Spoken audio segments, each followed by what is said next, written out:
નિમનશી અને આકાશ શહેર છોડીને ગામમાં રહેવા માટે એક જૂની પણ સુંદર હવેલી ભાડે લે છે. પહેલી રાત્રે તેઓ હજી તેમના સામાન ગોઠવી રહ્યા હતા ત્યાં જ અંદરના ઓરડામાંથી એક અવાજ સંભળાય છે. તું પાછી કેમ આવી છે? નિમનશી ડરી જાય છે. આકાશ તેને શાંત કરતા કહે છે, કોઈ હશે, રમતું હશે, એને અવગણ. ડાયરીનું રહસ્ય. એક દિવસ નિમનશી હવેલીના એક ખૂણામાં ધૂળથી ઢંકાયેલી એક જૂની ડાયરી શોધે છે. ડાયરીના પાના ફેરવતા તેને એક ચેતવણી લખેલી જોવા મળે છે. રાત્રે દરવાજો બંધ રાખજો. જો કોઈ ખખડાવે તો પણ ખોલશો નહીં. મેં ખોલી દીધો હતો અને હવે હું અહીં જ ફસાયેલી છું. આ વાંચીને નિમનશીના મનમાં અનેક સવાલો ઊભા થાય છે. પણ જેવો તે ડાયરીનો આગળનો પાનો ફેરવે છે તેના રૂંવાડા ઊભા થઈ જાય છે. એ પાના પર લખ્યું હતું, નિમાંશી, તું પાછી કેમ આવી?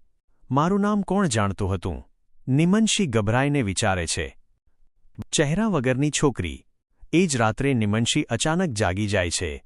તે જુએ છે કે ઘડિયાળ ટકટક કરી રહી છે. જો કે ઘડિયાળ તો તૂટેલી હતી. ડરતા ડરતા તે ઊભી થાય છે અને જુએ છે કે દરવાજા પાસે એક છોકરી ઊભી છે. તેણે સફેદ કપડાં પહેર્યા છે પણ તેના ચહેરા પર કંઈ જ નથી. એક ઘૂંટાયેલો અવાજ સંભળાય છે, મારા બદલે હવે તું અહીં રહીશ. ગભરાઈ ગયેલી નિમનશી દોડીને દિવાલ પાછળ છુપાઈ જાય છે. સત્ય બહાર આવે છે. આકાશને હવેલીના જૂના માલિકો પાસેથી જાણવા મળે છે કે વર્ષો પહેલા એક છોકરી આ હવેલીમાં રહેતી હતી. તે અચાનક જ ગાયબ થઈ ગઈ. તેના માતા પિતાએ તેને દરવાજો બંધ રાખવાનું કહ્યું હતું પણ તેણે ન માન્યું. આ જ કારણોસર તેની આત્મા હવેલીમાં ફસાઈ ગઈ છે. જ્યારે પણ કોઈ ભૂલ કરે તો એ આત્મા બીજાના શરીરમાં પ્રવેશ કરી લે છે. છેલ્લી રાત.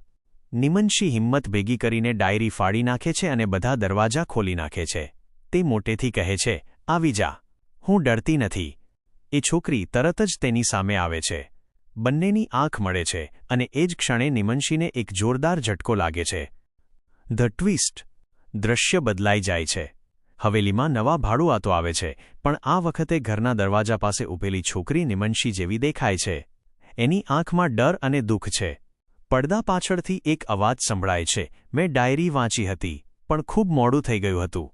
નિમનશીની આત્મા હવે એ ચહેરા વગરની છોકરીના શરીરમાં ફસાયેલી હતી.